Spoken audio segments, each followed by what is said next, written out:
Ang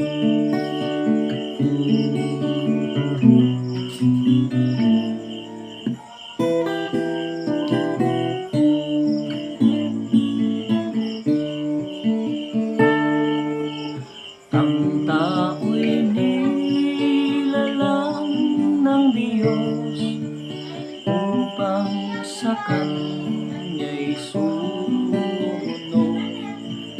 Ang anak niya'y nabayubay sa krus upang ang sala natin ay matubos.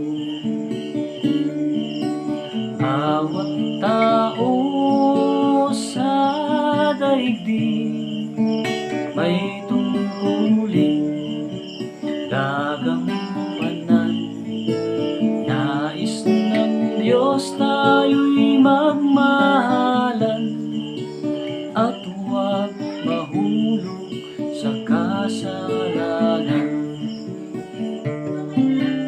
Ngunit sadyang ang tao'y marupok at kay dali niyang makalimot. Buhay natin sa mundo'y maikli, di natin dapat sayangin.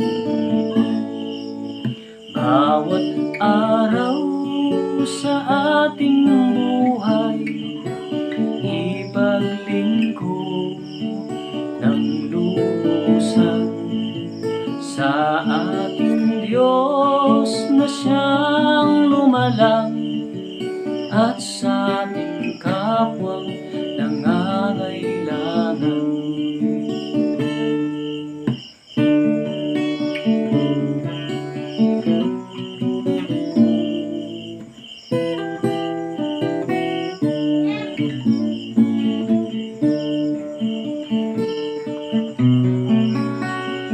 Bawat araw sa ating buhay ipaglingkod ng lubusan sa ating Diyos na siyang lumalang at sa ating kapwang nangangailangan. At sa ating kapwang nangangailangan.